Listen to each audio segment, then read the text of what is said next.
सम्पूर्णमा नमस्कार साथीहरु। यदि हाम्रो कलेजो सधैं जवान र स्वस्थ रह्यो भने यसले हाम्रो शरीरलाई लामो आयु दिने गर्छ, यानी कि हामीलाई यसले दीर्घायु बनाउन मद्दत पुर्याउने कार्य गर्छ।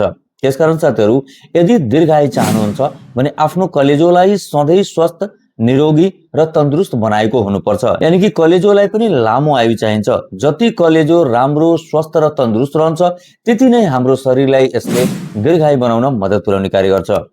त्यसकारण साथीहरु, आजको यस भिडियोमा कलेजोलाई लामो आयु प्रदान गर्ने मुख्य 5 वटा खानेकुराको बारेमा जानकारी दिन्छु। साथीहरु, यसमध्ये जुन तपाईको घरमा उपलब्ध हुन्छ त्यसको सेवन नियमित रूपमा गरेर आफ्नो कलेजोको आयुलाई बढाउन मद्दत प्राप्त गर्नुहोला। कलेजोलाई सफा, स्वस्थ र तन्दुरुस्त बनाइराख्न मद्दत प्राप्त गर्नुहोला। त्यसकारण साथीहरु, भिडियो एकदमै महत्त्वपूर्ण छ, यसलाई अन्तिमसम्म हेर्नुहोला। साथै यो भिडियो कहाँबाट हेर्दै हुनुहुन्छ एकपटक कमेन्टमा मलाई जानकारी गराउनुहोला। साथीहरु, हाम्रो कलेजोलाई लामो आयु दिने, कलेजोलाई स्वस्थ राख्ने जुन मुख्य 5 वटा खानेकुरा छ साथीहरु, त्यसमध्ये सबैभन्दा 1 नम्बरमा रहेको छ ब्रोकाउलीको सेवन। साथीहरु, ब्रोकाउली भित्र सल्फोराफेन नामको एउटा कम्पाउन्ड रहेको हुन्छ, जसले हाम्रो कलेजो भित्र जम्मा भएर बसेको जुन खराब किसिमको बोसो छ त्यसलाई घटाउन मद्दत पुर्याउँछ। कलेजोमा बोसो जम्नबाट यसलाई रोक्न हामीले मद्दत पुर्याउने कार्य गर्छ, जसको कारणले गर्दा हाम्रो कलेजो स्वस्थ रहने गर्छ र कलेजोको आयु बढ्ने गर्छ। साथीहरु, नियमित रूपमा पाउँदासम्म ब्रोकाउलीको सेवन अनिवार्य गर्नुहोला। यो कलेजोको लागि अत्यन्त लाभदायक मानिन्छ। दोस्रो नम्बरमा रहेको छ पालुङ्गोको सागको सेवन। साथीहरु, पालुङ्गोको सागलाई कलेजोको लागि अत्यन्त फाइदाजनक मानिन्छ। पालुङ्गोको साग भित्र प्रशस्त मात्रामा पावरफुल एन्टिअक्सिडेन्ट र नाइट्रेट रहेको हुन्छ, जसले कलेजोको कोषलाई क्षति हुनबाट बचाउन मद्दत पुर्याउँछन्, कलेजोको कोषलाई पूर्ण रूपमा स्वस्थ राख्न मद्दत पुर्याउँछन्, कलेजोको फङ्क्सनलाई राम्रो बनाउन मद्दत पुर्याउँछन्। त्यसकारण साथीहरु, यदि तपाई नियमित रूपमा पालुङ्गोको सागको सेवन गरिराख्नु भयो भने यसले तपाईको कलेजोलाई लामो आयु दिन अत्यधिक मात्रामा मद्दत पुर्याउने कार्य गर्छ। साथीहरु, तेस्रो नम्बरमा रहेको छ तिते करेलाको सेवन। तिते करेलालाई हाम्रो कलेजोको लागि अत्यन्त लाभकारी मानिएको छ। साथीहरु, तिते करेलाको सेवन गरिसके पछाडि यसले हाम्रो शरीरभित्र फ्याटको मेटाबोलिजमलाई बढाउँछ, जसको कारणले गर्दा कलेजोभित्र फ्याट जम्मा हुन पाउँदैन, हाम्रो कलेजो स्वस्थ रहने गर्छ।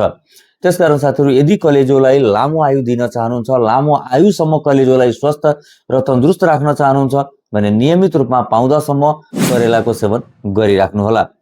साथीहरु, चौथो नम्बरमा रहेको छ चुकन्दरको सेवन। साथीहरु, चुकन्दर भित्र शक्तिशाली पावरफुल एन्टिअक्सिडेन्ट रहेका हुन्छन्।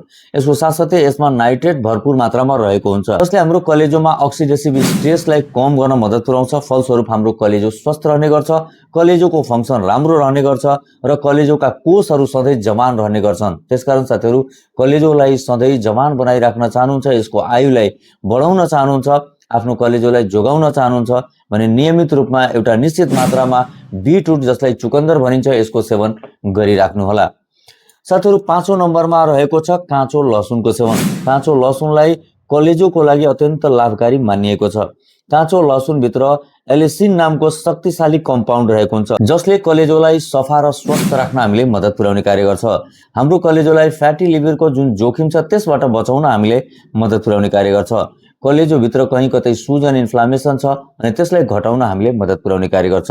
त्यसकारण साथीहरु, कलेजोलाई लामो आयुसम्म स्वस्थ राख्न चाहनुहुन्छ भने नियमित रूपमा एउटा निश्चित मात्रामा काँचो लसुनको सेवन गरिराख्नुहोला। काँचो लसुनको मात्राको कुरा गर्ने भने 1 दानादेखि लिएर 2 वटा दाना काँचो लसुन हामी नियमित रूपमा सेवन गरियो भने यो हाम्रो लागि अत्यन्त सुरक्षित र स्वस्थकर मानिन्छ। यसरी साथीहरु, यो जुन मुख्य 5 वटा खानेकुरा छ यसलाई हाम्रो कलेजोको लागि अत्यन्त लाभकारी, फाइदाजनक मानिएको छ। यदि यसमध्ये जुन तपाईको घरमा उपलब्ध छ त्यसको सेवन नियमित रूपमा गरिराख्नु भयो भने यसले तपाईको कलेजोलाई लामो आयु दिन, लामो आयुसम्म तपाईको कलेजोलाई जोगाउन अत्यधिक मात्रामा मद्दत पुर्याउने कार्य गर्छ। साथीहरु, यो 5 वटा खानेकुराको सेवन गर्दाखेरि एउटा कुराको ख्याल सधैं गरिराख्नु होला। यदि तपाई यो 5 वटा खानेकुरा नियमित रूपमा कुनै गर्भवती महिलालाई दिन चाहनुहुन्छ वा सानो बच्चालाई दिन चाहनुहुन्छ वा कुनै पनि गम्भीर बिमारीबाट पीडित भएको व्यक्ति जो औषधि उपचार गराइरहनु भएको छ उहाँलाई दिन चाहनुहुन्छ भने एकपटक उहाँको डाक्टरको सल्लाह अवश्य लिनुहोला, त्यसपछि मात्र दिनुहोला। यसरी साथीहरु, यी सम्पूर्ण सावधानी अपनाएर यसलाई नियमित रूपमा सेवन गरेर आफ्नो कलेजोको आयुलाई बढाउन मद्दत प्राप्त गर्नुहोला।